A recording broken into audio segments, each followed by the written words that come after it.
Plants need food, there's no doubt about that. And the kind of food that they need varies. Now, whenever we're in a public-like situation especially, but even for your own homes, you want to make sure that you're getting the right nutrition, because there's plant food, there's vitamins, there's fertilizers. I mean, there's just a whole bunch of things. So with that being said, let's look at the different types of fertilizers we have here. These are what we call liquid fertilizers or liquid plant foods. Now, liquid fertilizers and liquid plant foods are delivered in different ways. My delivery meaning that number one, they all need water to deliver them from here into our plants. Okay, so that's the first thing. The second thing is that how you do it. Now, for instance, here we have this pump sprayer. We can actually take and we could put these vitamins and nutrients into here, shake it up, and then you spray the plants. They absorb through the leaves, and especially they from the bottom of the leaves and the inside of the leaves, they'll also absorb them from there through some of these little tiny holes. We can't see them with our eyes, but there's little tiny holes in here that are called stomates. So if we were to technically take and spray this plant just like this, and as you're spraying it, what'll happen is, because you have exchanges of starches and sugars from the sun through photosynthesis, it's absorbing all of this right now. The plant is eating, okay? So that's a good thing for the plant. Now, here we have, like I said, we have all kinds of vitamins and nutrients, and this right here is not a plant food. It is just vitamins and nutrients. You see, plants only need 13 essential elements to live. That's it, just 13. However, they will absorb a whole lot more, which makes the plants uber awesome. They just really like it.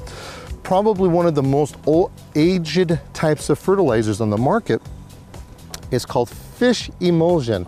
So what do you think this stuff is made out of? Fish. Fish. Emulsion. Okay.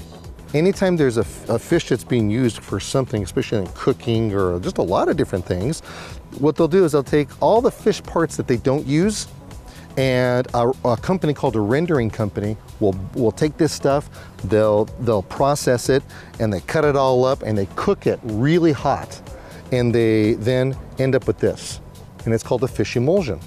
Now, there's another process. Here's the story on the difference between this and this.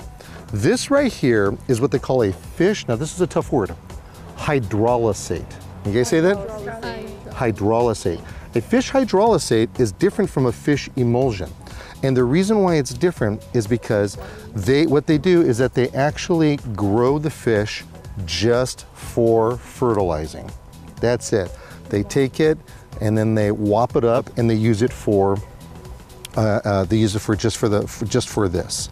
So with that in mind, you would take this, you'd put it all inside, you put it on, mix it up with water, and then you feed your plants and they grow. But it doesn't stop there, because you want to know something? Not everybody likes to use liquid fertilizers for feeding. So let's come over here, let's show you some other alternatives and different types of fertilizing that's around.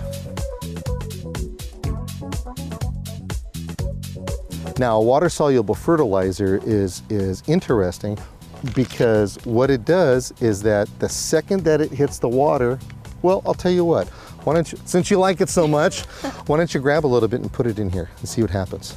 Get a little bit more than that, a little bit more, a little bit more. Watch what happens, this is cool. What happened to it? Dissolved. It dissolved. That's what a water-soluble fertilizer does. It dissolves. Okay, so this right here, once it gets in this form, is exactly like our liquids, right? Because now it becomes from a water-soluble form to here. That's heavier because it's a liquid already.